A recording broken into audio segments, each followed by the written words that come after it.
Hey guys, welcome back to my part 2 of my Avengers Infinity War LEGO Custom Showcase.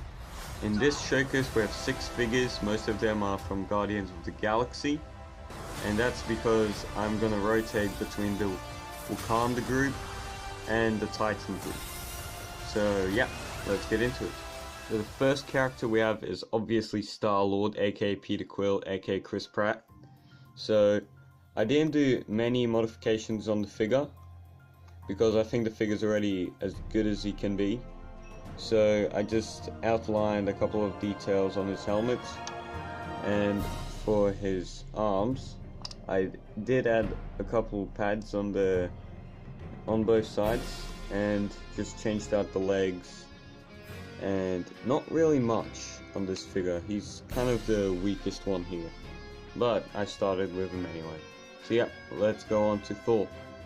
So here's Thor, and the only customization to the actual figure was they added the eye patch onto his eye and gave him the cape that you can see in the trailer briefly.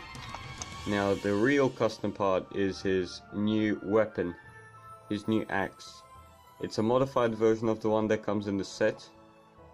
In my opinion it's better. It's got the vines. I plan to paint those brown so they kind of blend in more, because right now it looks like he just had scotch tape and just taped his weapon together.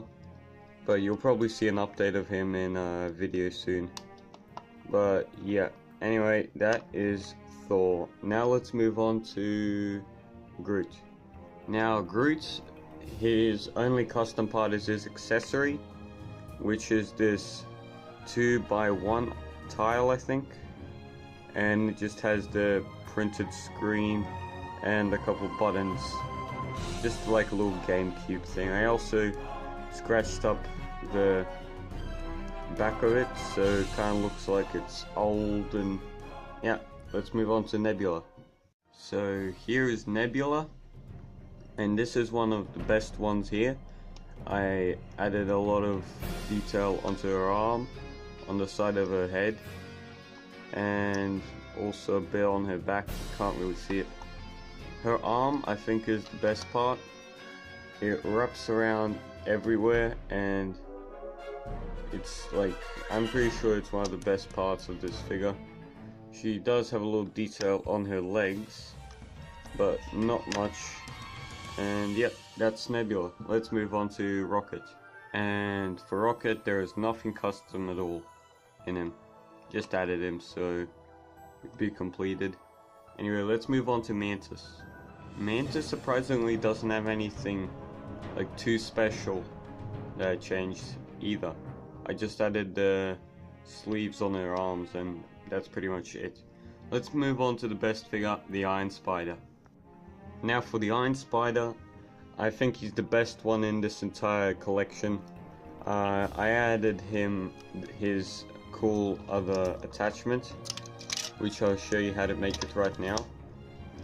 So really it's just the Outrider piece, or the Iron Spider piece, except the leg I got katanas and I melted them a bit and bent them and then attached it to this green clip thing.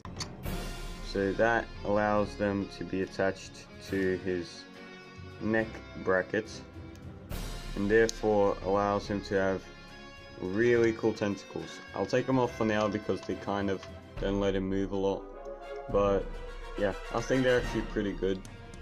So the actual Iron Spider figure, I did add a little blue tint in his eyes to give that cool like new feel. Then his arms, not much. Then his back, also not much. I didn't have a lot of reference, that's why it's not really accurate. But his legs, I painted in every side. Then his front, I do have his design, and I actually have his official design. And yeah, the LEGO's design is much more cleaner, but I think he turned out well. So yeah, let's finish this off. So yeah, hope you enjoyed part 2 of this showcase. Now an update on Captain America. I didn't get the new hairpiece yet, but I'm pretty sure I'll get the hairpiece by part 3, which will come out at 20th of April in Australia. And yep, hope you enjoyed this showcase. Leave a like if you want, and yeah, bye.